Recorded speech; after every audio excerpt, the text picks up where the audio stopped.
ನಮಸ್ಕಾರ.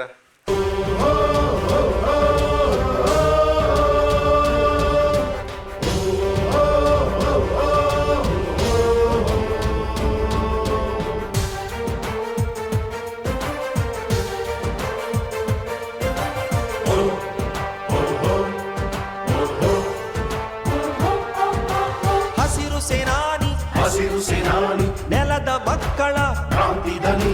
ಹಸಿರು ಸೇನಾನಿ, ಹಸಿರು ಸೇನಾನಿ, ನೆಲದ ಮಕ್ಕಳ ಕ್ರಾಂತಿ ದನಿ.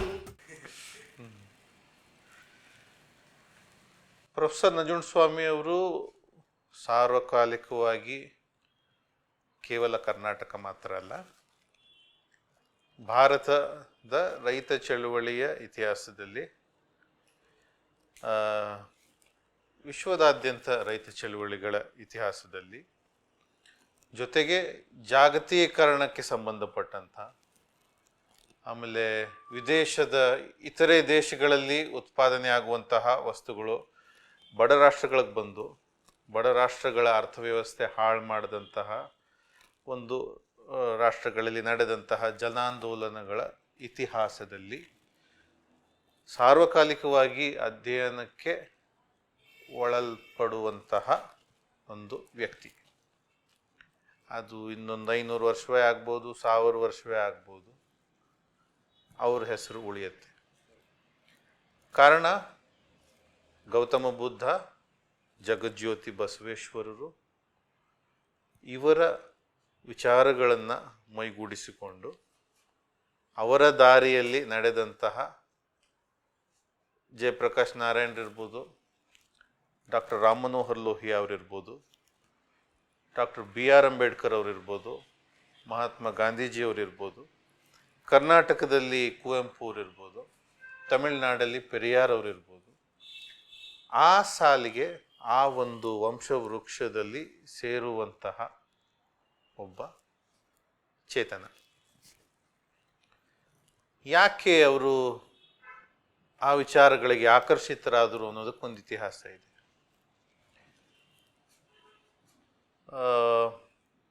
ಈಗೊಂದು 300-400 ವರ್ಷಗಳ ಹಿಂದಿನ ಇತಿಹಾಸ ಇರ್ಬೋದು. ನೈಜಾಮರ ಕಾಲ, ಸೊಲ್ಲಾಪುರದಲ್ಲಿ ಒಂದು ಪಟೇಲ್ರುಗಳಾಗಿದ್ದಂತಹ ಅಗ್ರೇರಿಯನ್ ಸೆಕ್ಟರ್, ಕೃಷಿಕರಾಗಿದ್ದಂತಹ ಒಂದು ಪರಿವಾರ, ವಂಶಸ್ಥರು. ಆಗ ಬಸವ ಚಳುವಳಿ ಆ ಭಾಗದಲ್ಲಿ ಇತ್ತು. Solapur is near to Bidar, Bijapur, Gulbarga, Belagavi, ಈ ಭಾಗದಲ್ಲಿ ಹೆಚ್ಚು ಬಸವ ಚಳುವಳಿ ಇತ್ತು. ಬಸವ ಚಳುವಳಿಯಲ್ಲಿ ಸಕ್ರಿಯವಾಗಿ ಪಾಲ್ಗೊಂಡಂತಹ ವಂಶ ನಮ್ಮ ಪೂರ್ವಿಕರು. ಆ ಕಾರಣ ಆಗ ನೈಜಾಮರು ಆಡಳಿತ ಇತ್ತು. ತಮ್ಮ ಆಳ್ವಿಕೆಯಲ್ಲಿ ಹಿಂದೂಗಳ ವಧೆ ಆಗ್ತಾ ಇತ್ತು. ಅವರ ಆಳ್ವಿಕೆಯಲ್ಲಿ, ನಿಜಾಮರ ಆಳ್ವಿಕೆಯಲ್ಲಿ. ನಾನು ಮುಸಲ್ಮಾನ್ ವಿರೋಧಿ ಅಂತ ಹೇಳೋದಿಲ್ಲ, ಅಂದು ಇದ್ದಂತಹ ನೈಜಾಮರ ಮನಸ್ಥಿತಿಯ ವಿರೋಧಿ. ಸೊ ಆ ನೈಜಾಮರು ಹಿಂದೂಗಳ ಹತ್ಯೆ ಮಾಡ್ತಾಯಿದ್ರು, ಹಿಂದೂಗಳ ಹೆಣ್ಮಕ್ಳ ಅಪಹರಣ ಮಾಡ್ತಿದ್ರು, ಅತ್ಯಾಚಾರ ಮಾಡ್ತಾಯಿದ್ರು.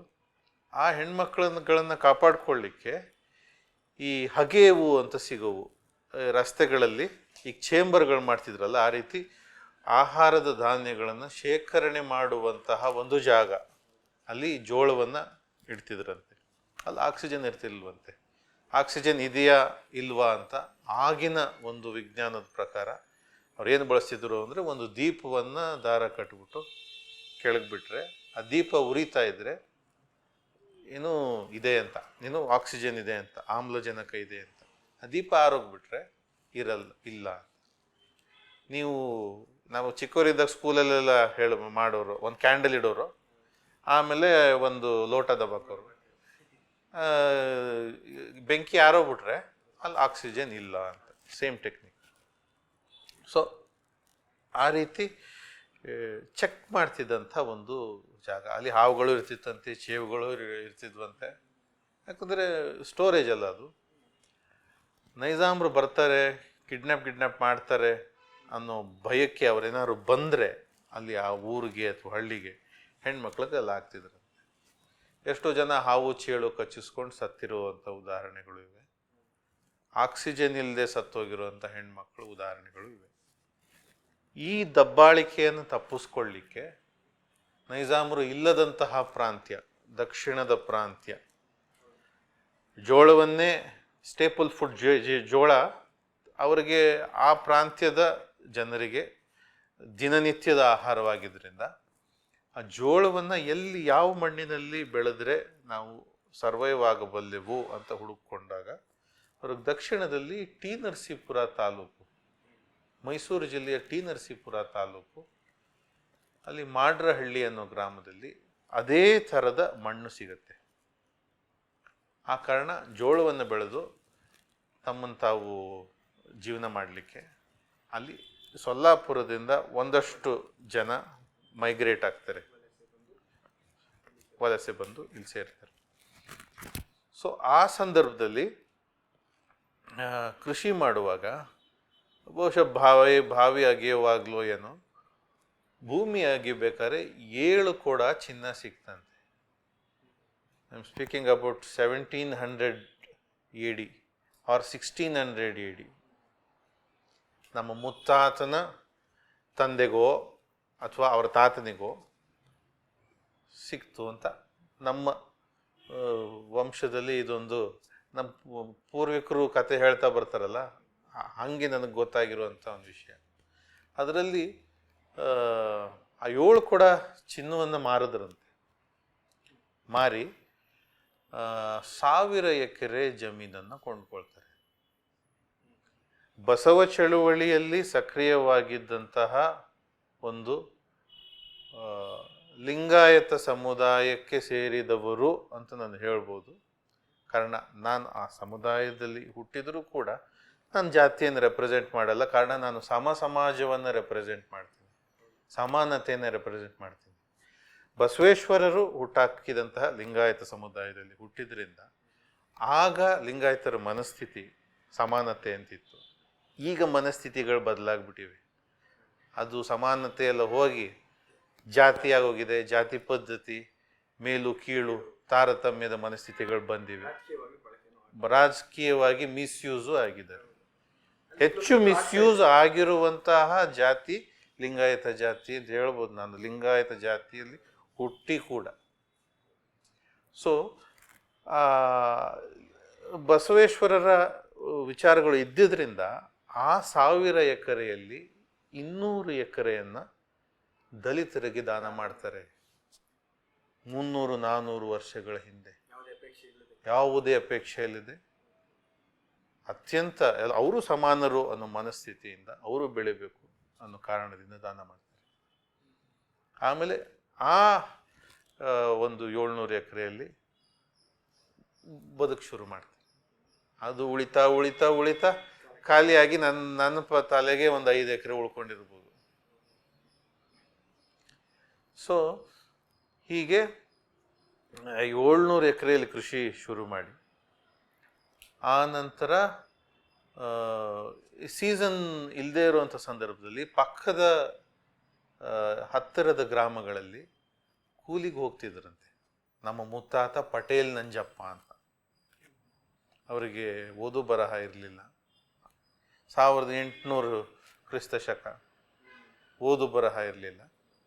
ಆದರೆ ಅನ್ಯಾಯದ ವಿರುದ್ಧ ಧ್ವನಿ ಎತ್ತುವಂತಹ ಒಂದು ಶಕ್ತಿ ಇತ್ತು. ಒಬ್ಬ ಬ್ರಿಟಿಷ್ ಕಾಲದ ಅಮಲ್ದಾರ, ಬ್ರಿಟಿಷರ ಮನಸ್ಥಿತಿನೇ ಇರತ್ತಲ್ಲ ಅವ್ರಗಳಿಗೆ, ನಮ್ಮ ದೇಶದವರೇ ಆಗಿದ್ರು ಕೂಡ ಅವರು ಫ್ಯೂಡಲಿಸಮ್, ದಬ್ಬಾಳಿಕೆ ಏನು ಬಂದ್ಬಿಟ್ಟು ಏನು ಹಿಂಗೆ ಗಲೀಜಾಗಿ ಇಟ್ಕೊಂಡಿದೀಯಾ ಮನೆ ಅಂಗಳ ಅನ್ನಂತೆ. ಒಂದು ಪರ್ಕೆ ತಗೊಂಡು ಹೊಡೆದ್ರಂತೆ ಅವನಿಗೆ. ನೀನು ಯಾರು ಹೇಳಕ್ಕೆ, ಬೇಕಾದ್ರೆ ನೀನೇ ಗುಡಿಸು ಅಂತ. ಊರಿನ ಪಟೇಲ್ರು ಏನೂ ಮಾಡಲಿಲ್ಲ. ಆತ ಅರೆಸ್ಟು ಮಾಡಲಿಲ್ಲ, ಏನೂ ಮಾಡಲಿಲ್ಲ, ಧೈರ್ಯವೂ ಇರಲಿಲ್ಲ, ಸುಮ್ಮನೆ ಹೋದ್ನ ಊರಿನ ಪಟೇಲ್. ಆಮೇಲೆ ಇನ್ನೊಬ್ಬ ಯಾವನೋ ಬಂದಂತೆ, ಇಲ್ಲಿ ಸಿಗ್ನೇಚರ್ ಹಾಕುವಂತ, ಏನೋ ಖಾತೆ ಗೀತೆ ಮಾಡ್ಕೊಡೋಕ್ಕೋ ಏನು, ಈ ಶಾನ್ ಬೋಗ್ನೋ ಇನ್ಯಾರೋ ಅಮಲ್ದಾರ್ನೋ ಯಾರೋ ಇವ್ರು ಹಿಂಗಂದ್ರಂತೆ. ಅವ್ರು 6 ಅಡಿ, ಆಗ ಶರ್ಟ್ ಇರಲಿಲ್ಲ, ಒಂದು ಪಂಚೆ ಅಥವಾ ಕಚ್ಚೆ, ಆಮೇಲೆ ಒಂದು ಶಲ್ಯ ಹೊದ್ಕೊಳ್ಳೋದು. ಸೊ ಅವರು ಏನಾದ್ರು ಈ ಒಂದು ಚೊಂಬಲ್ಲಿ ನೀರು ಹಾಕಿದ್ರೆ ಕೈ ತೊಳೆಯುವಾಗ ಹಿಂಗಂದರೆ ಸುಮಾರು ಒಂದು 5-6 ರೂಮ್ಗೆ ಆ ಸೌಂಡ್ ಹೋಗೋದಂತೆ. ಅಂದರೆ ಅಷ್ಟು ಒರಟಾಗಿತ್ತು ಕೃಷಿ ಮಾಡಿ ಮಾಡಿ ಆ ಕೈ. ಪಟೇಲ್ ನಂಜಪ್ಪ ಅಂತ. ಸೊ ಆ ಒಬ್ಬ ಏನು ಅಂಥ ಒಬ್ಬ ವ್ಯಕ್ತಿ ಶ್ರಮಜೀವಿ ಪಟೇಲ್ರಿಗೆ ಹಿಂಗಂದಾಗ 6 ಅಡಿ ಇದೆಯಾ, ಅಕ್ಷರ ಬರಲ್ವ? ಸೊ ಆವಾಗ ಅವರು ಹೋಗಿ ಎಲ್ಲ ಭಾಷೆ ಏನು ಸಂಸ್ಕೃತ, ಕನ್ನಡ, ಇಂಗ್ಲೀಷು ಎಲ್ಲ ಗ್ರಾಮರ್ಗಳು, ವ್ಯಾಕರಣಗಳು, ಆಮೇಲೆ ಇತರೆ ಪುಸ್ತಕಗಳೆಲ್ಲ ತಂದು ಮಕ್ಕಳಿಗೆ ಕೊಟ್ಟು, ಆಮೇಲೆ ಮಕ್ಕಳಿಗೆ ಒಳ್ಳೆಯ ರೀತಿಯ ಎಜುಕೇಷನ್ ಕೊಟ್ಟು, ನನ್ನ ಮುಂದಿನ ತಲೆಮಾರಾದರೂ ಓದು ಬರಹ ಬರಲಿ ಅಂತ ಎಜುಕೇಷನ್ ಕೊಡ್ಲಿಕ್ಕೆ ಶುರು ಮಾಡಿದ್ರು. ಸೊ ಇವರೆಲ್ಲರದರಲ್ಲಿ ನಮ್ಮ ತಾತ ಅವರ ಮಗ ಪಟೇಲ್ ನಂಜಪ್ಪನವ್ರ ಮಗ ಎನ್ ಮಹಾಂತದೇವರು ಶಿಕ್ಷಿತರಾಗ್ತಾರೆ. ಅವರು ಇಡೀ ಮೈಸೂರು ರಾಜ್ಯದಲ್ಲಿ, ಆಗ ಮೈಸೂರು ರಾಜ್ಯದಲ್ಲಿ ಮೊದಲು MA ಪಾಸ್ ಮಾಡಿದಂತಹ ಒಬ್ಬ ನಾನ್ ಬ್ರಾಹ್ಮಿನ್ ಸ್ಟೂಡೆಂಟ್ ಅಂತ ಹೇಳ್ಬೋದು. ಕಾರಣ ಆಗ ಶಿಕ್ಷಣ ಕೇವಲ ಬ್ರಾಹ್ಮಣ ಸಮುದಾಯಕ್ಕೆ ಮಾತ್ರ ಇತ್ತು, ಶೂದ್ರರಿಗೆ ಇರಲಿಲ್ಲ. At the same time I am not ಏನು ಬ್ರಾಹ್ಮಣ ಸಮುದಾಯದ ಸ್ನೇಹಿತರುಗಳು ನನಗೆ ಇರೋದರಿಂದ ಆಗಿನ ಬ್ರಾಹ್ಮಣರ ಮನಸ್ಥಿತಿಗಳು ಬೇರೆ, ಇಂದಿನ ಬ್ರಾಹ್ಮಣರ ಸ್ವಲ್ಪ ಕೆಲವು ಶಿಕ್ಷಿತ ಬ್ರಾಹ್ಮಣರ ಸ್ವಲ್ಪ ಏನು ಎಕ್ಸ್ಪೋಜರ್ ಸಿಕ್ಕಿರುವಂಥ ಬ್ರಾಹ್ಮಣರ ಮನಸ್ಥಿತಿಗಳು ಬೇರೆ ಆಗಿದೆ ಈಗ. ಆಗ ತಾರತಮ್ಯ ಜಾತಿ ಪದ್ಧತಿ ಅನ್ನೋದು ಆ ಸಮುದಾಯದಲ್ಲಿ, ಬ್ರಾಹ್ಮಣ ಸಮುದಾಯದಲ್ಲಿ ಇತ್ತು. ಶುರು ಮಾಡಿದ್ದು ಕೂಡ ಅದೇ ಸಮುದಾಯ, ಅನ್ಟಚಬಿಲಿಟಿ ಇವನ್ನೆಲ್ಲ. ಸೊ ನಾನು ಯಾವುದೇ ಹೆದರಿಕೆ ಇಲ್ಲದೆ ಇವೆಲ್ಲ ಹೇಳ್ತಿದ್ದೀನಿ ಸಾರ್ವಜನಿಕವಾಗಿ ಹೇಳುವಾಗ, ಕಾರಣ ನಾನು ಸತ್ಯ ಹೇಳಬೇಕು. ಸೊ ಅಂದಿನ ಏನು ವ್ಯವಸ್ಥೆಯಲ್ಲಿ ಇವರು ನಮ್ಮ ತಾತ ಎನ್ ಮಹಾಂತದೇವರು ಬ್ರಾಹ್ಮಣರೇ ಹೆಚ್ಚು ಶಿಕ್ಷಿತರಿದ್ದಾಗ ಒಬ್ಬ ಶೂದ್ರ ಸಮುದಾಯದ ಒಬ್ಬ ಬುದ್ಧಿವಂತ ಬಾಲಕ ಪೂನಾದಲ್ಲಿ ಹೋಗಿ ಕಾನೂನು ಓದ್ಕೊಂಡ್ಬರ್ತಾರೆ. ಆಮೇಲೆ ಮೈಸೂರು ಜಿಲ್ಲೆಯ ಮೊದಲ ಬ್ರಾಹ್ಮಣೇತರ ಲಾಯರ್ ಆಗಿ ಕೆಲಸ ಮಾಡ್ತಾರೆ, ವಕೀಲರಾಗಿ. ಅಲ್ಲಿ ಏನೋ ಒಂದು ಆಫೀಸ್ ಓಪನ್ ಮಾಡಲಿಕ್ಕೂ ಕೂಡ ಅಲ್ಲಿಯ ಬ್ರಾಹ್ಮಣ ಸಮುದಾಯ ಬಿಡ್ತಿರ್ಲಿಲ್ಲಂತ. ನೀವು ಅವ್ರ ಕೇಸ್ ಕೊಟ್ಟರೆ ಸಮಸ್ಯೆ ಹೋಗಲ್ಲ. ಸೊ ಅಂತ ಜನರಿಗೆ ಏನದು ಕಕ್ಷಿದಾರರಿಗೆ ಅಪಪ್ರಚಾರ ಮಾಡುವಂತಹ ಕೆಲಸಗಳು ಮಾಡ್ತಿದ್ರು. ಅದರ ನಡುವೆ ನಮ್ಮ ತಾತ ಅವರು ಎನ್ ಮಹಾಂತದೇವರು ಮತ್ತು ಅವರ ಪತ್ನಿಯ ಅಣ್ಣ BS ಪುಟ್ಟಸ್ವಾಮಿ ಅಂತ, ಅವರಿಬ್ಬರು ಕಾನೂನು ಪದವೀಧರರು. ಅವರಿಬ್ಬರು ಅಲ್ಲಿ ಆಫೀಸ್ ಓಪನ್ ಮಾಡ್ತಾರೆ, ಸಕ್ಸಸ್ಫುಲ್ ಲಾಯರ್ಗಳಾಗ್ತಾರೆ. ಎಷ್ಟು ಸಕ್ಸಸ್ಫುಲ್ ಲಾಯರ್ಗಳಾಗ್ತಾರೆ ಅಂದರೆ ಅವರು ಫೀಸ್ಗೆ ಹೆಚ್ಚು ಪ್ರಾಮುಖ್ಯತೆ ಕೊಡೋದಿಲ್ಲ, ನ್ಯಾಯ ದೊರಕಿಸ್ಕೊಡೋದೇ ಅವರ ಕೆಲಸಗಳಾಗ್ತದೆ. ಆಮೇಲೆ ಯಾರಾದರೂ ಕಕ್ಷಿದಾರರು ಏನೋ ಸಿಟ್ಟಲ್ಲಿ ಹೊಡೆದ್ಬಿಟ್ಟೆ ಸ್ವಾಮಿ, ಡೆತ್ ಆಗೋಯ್ತು, ನಾನು ಮಾಡಬೇಕು ಅಂತ ಮಾಡಿದ್ದಲ್ಲ, ನನಗೆ ಪ್ರಾಣಾಪಾಯ ಇದೆ ಅಂದಾಗ ಅವ್ರ ಮನೇಲೇ ಆ ಕೊಲೆಗಾರನಿಗೆ ಅವಕಾಶ ಕೊಟ್ಟು ಊಟ ಕೊಟ್ಟು, ಆಮೇಲೆ ಆ ಕೊಲೆಗಾರನಿಗೆ ಏನು ಶಿಕ್ಷೆ ಆಗಬೇಕು ಅದನ್ನು ಕೊಡಿಸಿ, ಸಾಧ್ಯವಾದರೆ ಅವನು ನಿರಪರಾಧಿ ಅಂತಾನು ಮಾಡಿ ಅವನಿಗೆ ಏನು ಕೌನ್ಸಿಲಿಂಗ್ ಮಾಡಿ ಅವನಿಗೆ ಬುದ್ಧಿವಾದ ಹೇಳಿ ಕಳಿಸಿರುವಂಥ ಉದಾಹರಣೆಗಳು ಇವೆ. ಅಂಥವರು ಭಾಳ ಮಹಾಂತದೇವರ ಬಗ್ಗೆ ಏನು ಮೆಚ್ಚುಗೆಯಾಗಿ ಆ್ಯಸ್ ಎ ಫೀಸ್ ಈ ಚಪ್ಪಡಿ ಕಲ್ಲುಗಳು ಏನಾದ್ರು ತಂದು ಕೊಡುವಂಥದ್ದು, ತೆಂಗಿನ ಸಸಿ ತಂದು ಕೊಡುವಂಥದ್ದು, ಅದನ್ನು ಅವರ ಮನೆಯ ಅಂಗಳದಲ್ಲೇ ಅವರೇ ನೆಟ್ಟು ಬೆಳೆಸಿರುವಂಥದ್ದು ಅವೆಲ್ಲ ಈಗಲೂ ಕೂಡ ನಮ್ಮ ತಾತವ್ರ ಮನೇಲಿದೆ ಮೈಸೂರಲ್ಲಿ. ಸೊ ಹೀಗೆ ಭತ್ತ ತಂದು ಕೊಡುವಂಥದ್ದು, ಹೀಗೆ ಹಿಂಗೆ ಅವರು ಶುರು ಮಾಡಿದ್ದು. ಈ ಬಿಕೇಮ್ ಸಕ್ಸಸ್ಫುಲ್. ಅವರು ಪಾಪ್ಯುಲರ್ ಕೂಡ ಆಗ್ತಾರೆ. ಈ ರೀತಿ ಒಂದು ಮನಸ್ಥಿತಿಯಿಂದ, ಈ ರೀತಿ ಅವರ ವ್ಯಕ್ತಿತ್ವದಿಂದ ಶಾಸಕರಾಗಿ ಮೈಸೂರಿನಲ್ಲಿ ಟಿ ನರಸೀಪುರ ತಾಲೂಕಿನಲ್ಲಿ 1-2 ಬಾರಿ, ನಂಜನಗೂಡು ತಾಲೂಕು ವಿಧಾನಸಭಾ ಕ್ಷೇತ್ರದಲ್ಲಿ 1-2 ಬಾರಿ. ಅವೆರಡೂ ರಿಸರ್ವ್ ಇರಲಿಲ್ಲ, ಈಗ ರಿಸರ್ವ್ ಆಗಿದೆ. ಬಹುಶಃ ಅದು ಕೂಡ ಕಾರಣ ನಾವು ಶಾಸಕರಾಗದೇ ಇರೋದಕ್ಕೆ. ಸೊ ಮಹಂತ ದೇವರು ಎಂಥ ಅದ್ಭುತವಾದ ಒಂದು ಪರ್ಸ್ನಾಲಿಟಿ ಅಂದರೆ, ಕಂಚಿನ ಕಂಠ, ಸುಮಾರು 6 ಅಡಿ ಎತ್ತರ, ಮೈಸೂರು ಪೇಟ, ಅವರೇ ಮಹಂತ ದೇವರು. ಕೋಟ್ ಹಾಕ್ತಿದ್ರು, ಟೈ ಹಾಕ್ತಿದ್ರು, ಕಚ್ಚೆ ಹಾಕ್ತಿದ್ರು. ಅಂದರೆ ಒಂದು ಏಜಿಗೆ ಬಂದಮೇಲೆ ಕಚ್ಚೆ ಹಾಕ್ತಿದ್ರು. ಅವ್ರು ಯಂಗರ್ ಡೇಸಲ್ಲಿ ಪ್ಯಾಂಟ್ ಹಾಕ್ತಿದ್ರು, ಶೂ ಹಾಕ್ತಿದ್ರು. ನಂಜನಗೂಡಲ್ಲಿ ಹೆಚ್ಚು ಪ್ರಾಕ್ಟೀಸ್ ಮಾಡ್ತಿದ್ರು, ಮೈಸೂರಿನಲ್ಲೂ ಹೆಚ್ಚು ಪ್ರಾಕ್ಟೀಸ್ ಮಾಡ್ತಿದ್ರು. ಅವರು ವಾದಕ್ಕೆ ನಿಂತರೆ ಇಡೀ court hall pin drop silence ಆಗ್ತಿತ್ತಂತೆ. ಆಮೇಲೆ ಅವರ ಮನೆಯ ಅಂಗಳದಲ್ಲೇ ಒಂದಷ್ಟು ಹಸುಗಳನ್ನು ಸಾಕಿದ್ರಂತೆ. ಸೊ ಅವುಗಳು ಮೇಯಕ್ಕೆ ಹೋಗ್ತಿತ್ತಲ್ಲ, ಆವಾಗ ಇಷ್ಟೆಲ್ಲ ಪೊಲ್ಯೂಷನ್ ಇರ್ತಿರ್ಲಿಲ್ಲ. ಧ್ವನಿ ಕೇಳೋದು, 2-3 ಮನೆ ಮಾತುಗಳೆಲ್ಲ ಕೇಳುವಂತಹ ಒಂದಿದು. ನಮ್ಮ ತಾತ ಅವ್ರ ಮನೆಯಲ್ಲಿ ಮನೆ ಹೊರಗಡೆ ಕೂತ್ರೆ ಝೂ ಗಾರ್ಡನಲ್ಲಿ ಸಿಂಹ ಗರ್ಜನೆ ಮಾಡಿದ್ರೆ ಕೇಳ್ತಿತ್ತಂತೆ. ಇದು ನಮ್ಮಪ್ಪ ಹೇಳ್ತಿದ್ರು. ಆ ರೀತಿ ಆಗ ಸೌಂಡ್ ಪೊಲ್ಯೂಷನ್ ಇಲ್ಲದೆ ಇದ್ದಾಗ ಆಗ ಇವೆಲ್ಲ ಇಷ್ಟು ಚೆನ್ನಾಗಿತ್ತು ವಾತಾವರಣ, ಪರಿಸರ ಎಲ್ಲ. ನಮ್ಮ ತಾತ ಅವರು ಒಂದು ಸತಿ ಕೋರ್ಟ್ ಹಾಲಲ್ಲಿ ವಾದ ಮಾಡ್ಬೇಕಾರೆ ಅವರೊಂದು ಹುಡುಕೊಂಡು ಹಸು ನುಗ್ಗಿಬಿಡ್ತಂತೆ ಕೋರ್ಟ್ ಹಾಲ್ಗೆ. ಯಾರು ಏನೇ ಮಾಡಿದ್ರು, ನಾಡು ಹಸು ಭಾಳ ತೂಕ ಇತ್ತಂತೆ, ಜಗ್ಲಿಲ್ಲ. ಆಮೇಲೆ ಇವರು ನೋಡಿದ್ರಂತೆ, ಇವರು ಎಷ್ಟು ಮಗ್ನರಾಗಿದ್ರು ವಾದದಲ್ಲಿ ಅಂದರೆ, ಅಲ್ಲಿ ಬಂದಿರೋದು ಗೊತ್ತಿಲ್ಲ, ಜನ ಅಲ್ಲಿ ಕಂಟ್ರೋಲ್ ಮಾಡ್ತಿರೋದು ಗೊತ್ತಿರಲಿಲ್ಲ. ಇವರು ತಿರುಗಿ ನೋಡಿ ಹಿಂಗೆ ಸವರ್ಬಿಟ್ಟು, ನಡಿಯಮ್ಮ ಮನೆಗೆ ಬರ್ತೀನಿ ಅಂದ್ರೆ ಹೊರಟಾಯ್ತಂತೆ.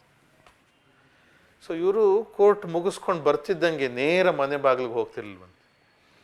ಕೊಟ್ಟಿಗೆಗೆ ಹೋಗಿ ಹಸುಗಳನ್ನೆಲ್ಲ ಮಾತಾಡಿಸಿ ಅವಕ್ಕೆ ಮೈ ಸವರಿ ಹುಲ್ಲಿಗಿಲ್ಲಿ ಹಾಕಿ ಆಮೇಲೆ ಮನೆ ಒಳಗೆ ಬರ್ತಿದ್ದಿದ್ದು ಪದ್ಧತಿ, ಪೂರ್ವಿಕರ ಪದ್ಧತಿ. ಆಮೇಲೆ ಅವರು ಪೂನಾದಲ್ಲಿ ಕಾನೂನು ಓದಿದ್ರು ಅಂದಲ್ಲ, ನಮ್ಮ ನಿಜಲಿಂಗಪ್ಪನವರು ಕೂಡ, ನಿಜಲಿಂಗಪ್ಪನವರು ಕೂಡ ಅವರ ಏನು ಆ ಸಂದರ್ಭದಲ್ಲೇ ಓದಿದ್ದು ಕೂಡ ಕಾನೂನನ್ನು ಒಟ್ಟಿಗೆ. ಒಂದು ಸ್ವಲ್ಪ ಜೂನಿಯರು, ಬ್ಯಾಚಲ್ ಜೂನಿಯರು, ಬಟ್ ಅವರಿಬ್ರಿಗೂ ಆ ಕಾಲದಿಂದ ಪರಿಚಯ ಇತ್ತು. ನಾನು ನಿಜಲಿಂಗಪ್ಪನವ್ರು ನೋಡಿದ್ದೀನಿ ನಮ್ಮ ಅಪ್ಪ ಅವ್ರ ಜೊತೆ, ಆವಾಗ 90+ ಆಗಿತ್ತು. ನಿಮ್ಮ ತಂದೆಯವ್ರು ಗೊತ್ತು ನನಗೆ ಅಂತ ಹೇಳ್ತಿದ್ರು. ಅವರು ಕಡಿದಾಳ್ ಮಂಜಪ್ಪನವರು ಕೂಡ ನಮ್ಮ ತಂದೆಯವ್ರ ಬಗ್ಗೆ, ನಮ್ಮ ತಾತ ಅವ್ರ ಬಗ್ಗೆ ಅಪಾರವಾದ ಗೌರವ ಇಟ್ಕೊಂಡಿದ್ರು ಮತ್ತು ಒಡನಾಟ ಇಟ್ಕೊಂಡಿದ್ರು. ಕಾರಣ ಅವ್ರು ಮುಖ್ಯಮಂತ್ರಿ ಆದಾಗಲೂ ನಮ್ಮ ತಾತ ಅವರು ಅವ್ರು ಮಂತ್ರಿ ಆಗಿದ್ದಾಗ ಮತ್ತು ಮುಖ್ಯಮಂತ್ರಿ ಆಗಿದ್ದಾಗ ನಮ್ಮ ತಾತ ಅವರು ಕೂಡ ವಿಧಾನಸಭೆ, ವಿಧಾನ ಪರಿಷತ್ತಲ್ಲಿ ಇದ್ದರು. ಆಮೇಲೆ ಮಹಂತದೇವರ ಮಗ ಅನ್ನೋ ಕಾರಣಕ್ಕೆ ನಿಜಲಿಂಗಪ್ಪನವ್ರಿಗೆ ಮತ್ತು ಕಡಿದಾಳ್ ಮಂಜಪ್ಪನವ್ರಿಗೆ ಪ್ರೊಫೆಸರ್ ನಂಜುಂಡಸ್ವಾಮಿಯವ್ರ ಬಗ್ಗೆ ಅಪಾರವಾದ ಪ್ರೀತಿ ಇತ್ತು. ಒಂದು ಸತಿ ಆ ಕಾಲ ಹೇಗಿತ್ತು ಅಂತ ನಾನು ಹೇಳಬಲ್ಲೆ. ಒಂದು ಯಾವುದೋ ಕಾರ್ಯಕ್ರಮಕ್ಕೆ ನಿಜಲಿಂಗಪ್ಪನವ್ರು ಕರೆದ್ರು. ಆವಾಗ ಅವರು ರೈಲ್ ಚಾರ್ಜ್ ಕೊಡ್ತೀಯಾ ಅಂದಿದ್ರು ನಮ್ಮ ತಂದೆಯವ್ರಿಗೆ. ಆವಾಗ ನಮ್ಮ ತಂದೆಯವ್ರು ಜ್ಞಾಪಿಸ್ಕೊಂಡ್ರು, ಏನು ಹಿಂಗೆ ಕೇಳ್ತಾರೆ. ಆಮೇಲೆ ಒಂದು ಸತಿ ಯಾವುದೋ ಒಂದು ಕಾರ್ಯಕ್ರಮದಲ್ಲಿ ಕಡಿದಾಳ್ ಮಂಜಪ್ಪನವ್ರ ಜೊತೆ ಹೆಚ್ಚು ಒಡನಾಟ ಇಟ್ಕೊಂಡು ರಾಜಕೀಯವಾಗಿ ಮತ್ತು ಸಾರ್ವಜನಿಕವಾಗಿ ನಮ್ಮ ತಂದೆಯವರು ಚಟುವಟಿಕೆಯಲ್ಲಿ ಇದ್ದಂಥವ್ರು. ನವನಿರ್ಮಾಣ ಕ್ರಾಂತಿ ಅಂತ ಎಮರ್ಜೆನ್ಸಿ ಟೈಮಲ್ಲಿ ಆವಾಗ ಇಂಥದ್ದೊಂದು ಕಾರ್ಯಕ್ರಮಕ್ಕೆ ಬನ್ನಿ ನಿಜಲಿಂಗಪ್ಪನವರೇ ಅಂತ ನಾನು ನಿಜಲಿಂಗಪ್ಪನವ್ರು ನೇತೃತ್ವ ವಹಿಸ್ತೀವಿ ಉತ್ತರ ಕರ್ನಾಟಕದಲ್ಲಿ ಯಾವುದೋ ಒಂದು ಕಾರ್ಯಕ್ರಮಕ್ಕೆ ಅಂದಾಗ ನಿಜಲಿಂಗಪ್ಪನವರು ಮಂಜಪ್ಪನವ್ರಿಗೆ ಅಂದ್ರಂತೆ, ಅಲ್ಲ ನೀನೇನೋ ಹೇಳ್ಬಿಟ್ಟೆ ಹಿಂಗೆ. ಅವರು ಒಂದೇ ವಯಸ್ಸಿನವರಲ್ಲ, ಫ್ರೆಂಡ್ಸು, ಏಕವಚನ ಬಳಸ್ತಿದ್ರು. ನನಗೆ ರೈಲ್ ಚಾರ್ಜ್ ಕೊಡೋರು ಯಾರಪ್ಪ ಅಂತ.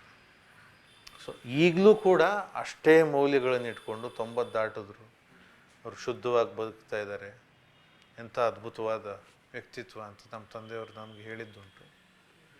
ಸೊ ಚಿತ್ರದುರ್ಗದಲ್ಲಿ ನಾನು ಒಮ್ಮೆ ಅವರನ್ನು ಭೇಟಿ ಮಾಡಿದ್ದುಂಟು, ನಿಜಲಿಂಗಪ್ಪನವ್ರನ್ನ. ಸೊ ಮಹಂತ ದೇವರು ಮತ್ತು ರಾಜಮ್ಮಣ್ಣಿ ದಂಪತಿಗಳ 5ನೇ ಪುತ್ರ ನಮ್ಮ ತಂದೆಯವರು. ಅವು ನಮ್ಮ ತಂದೆಯವರ ಅಣ್ಣಂದಿರು, ಅಕ್ಕ ಮತ್ತು ಅವರ ನಂತರ ಹುಟ್ಟಿರುವಂಥವ್ರು ಎಲ್ಲರನ್ನೂ ನಾನು ಭೇಟಿಯಾಗಿದ್ದೀನಿ. ಬಹುತೇಕರು ಇಲ್ಲ ಈಗ. ಬಟ್ ಅವರೆಲ್ಲರೂ ಕೂಡ ವೈದ್ಯಕೀಯ ಕ್ಷೇತ್ರದಲ್ಲಿ ಸೇವೆ ಸಲ್ಲಿಸಿದಂಥವ್ರು, ಕಾನೂನು ಕ್ಷೇತ್ರದಲ್ಲಿ ಸೇವೆ ಸಲ್ಲಿಸಿದಂಥವ್ರು, ಸಿವಿಲ್ ಇಂಜಿನಿಯರಿಂಗ್ ಕ್ಷೇತ್ರದಲ್ಲಿ ಸೇವೆ ಸಲ್ಲಿಸಿದಂಥವ್ರು. ನಮ್ಮ ಸೋದರತ್ತೆ ಲೀಲಾ ಚೆನ್ನೈನವರು ಮೈಸೂರು ಮಹಾನಗರ ಪಾಲಿಕೆಯಲ್ಲಿ ಮೇಯರ್ ಆಗಿ, ಮೊದಲ ಮಹಿಳಾ ಉಪಮೇಯರ್ ಆಗಿ ಸೇವೆ ಸಲ್ಲಿಸಿದಂಥವ್ರು.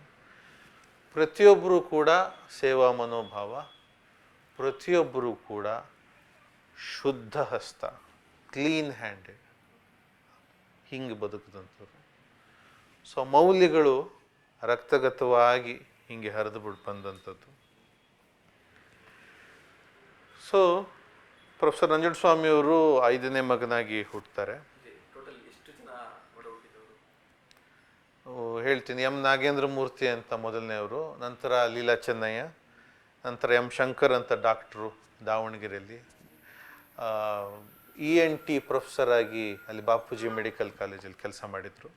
ನಂತರ ಎಂ ರಾಜಶೇಖರ್ ಅಂತ ಸಿವಿಲ್ ಇಂಜಿನಿಯರ್, MD ನಂಜುಂಡಸ್ವಾಮಿ ನಮ್ಮ ತಂದೆ, ಆಮೇಲೆ ಸರೋಜಾ ಪುಟ್ಟಸ್ವಾಮಿ ಅಂತ ಅವ್ರ ತಂಗಿ, ಆಮೇಲೆ ಎಂ ಕುಮಾರಸ್ವಾಮಿ ಅಂತ ಅವರ ತಮ್ಮ.